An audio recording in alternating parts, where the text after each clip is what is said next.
clay tools. There's a lot of them. I sort of went over in one of the other videos about where they're located, but now I'm going to sort of show you how they work, so that way you go, oh, I understand what the ribbon tool is used for. Okay, that's what I want to do if I want to grab, if I want to do this various thing. Okay, or that's what the wood tool is for. So going over all these now, kind of one by one.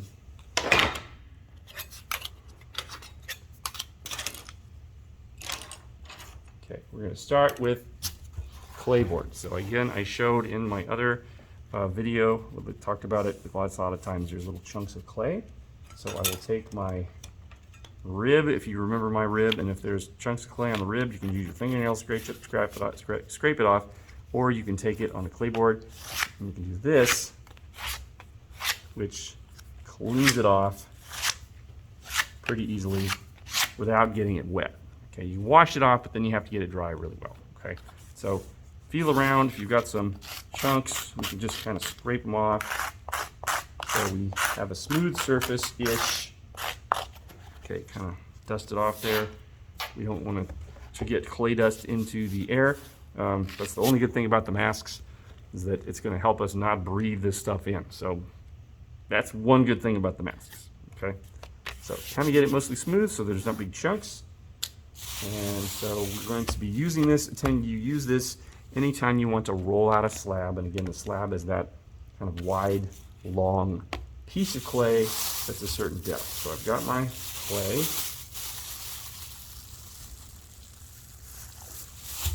Okay, got my clay here. And I've got it, extra clay I've got in my bag. Okay, so it doesn't dry out, because it dries out. And so I need my sideboards. This will determine the height of my slab. And normally speaking, when we're making slabs, we'll use a lot more clay than this. Okay, this is just kind of for a quick example. All right, so I've got my sideboards. I could use my longer ones, but I don't need to, since I only have a smaller one of the clay boards. And I've got my roller. So same thing with the roller. Kind of look it over, see if there's any big chunks. If there are any big chunks, you can take it and you can scrape it off a little bit, because you don't want big dried on chunks on there. Again, kind of dust it off there. Try not to floof it into the air. Feels pretty smooth. Then I'm just going to go ahead and roll my slab. So I'm just going to kind of squish down and roll back and forth. And I'm going to go turn it this way, because I don't want just like a long strip. I want a kind of a larger slab, so it's got to stretch. Okay, so I'm just going to stretch. And then I might kind of go this way. And also what happens when you roll a slab out, a lot of times it stops stretching, and it does that because it's sort of getting stuck to the clay board. Okay, so it could be a lot thicker than this, and it's just not moving very much. So just kind of gently, that's why we do it on here, lift it up, okay, and then you can kind of re-roll it to make it go a little bit more. Okay, again, we're moving our sideboard, or our sideboards on the clay board to try to get a slab that is a certain diameter, a certain size. Okay, otherwise we end up with just a little strip, and that is not going to work. So I'm going to set those aside. Okay. Now sometimes you might want a thinner one than this, so then you could roll it out a little bit thinner. But primarily, we're always wanting slabs to be about that thick. Now, if there's certain sort of ridges there, or you don't like the fact that there are marks, okay, I can use one of my tools. I can use the rib tool. And this is sort of how to smooth things out. So I can take it and I can just do that.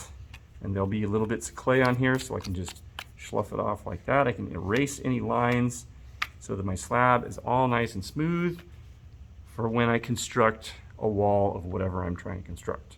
Okay, same thing over here. Now if you press down too hard, it's going to have the little marks on it. But I'm going to sort of erase those little marks, these ones, the creases, kind of, and so on.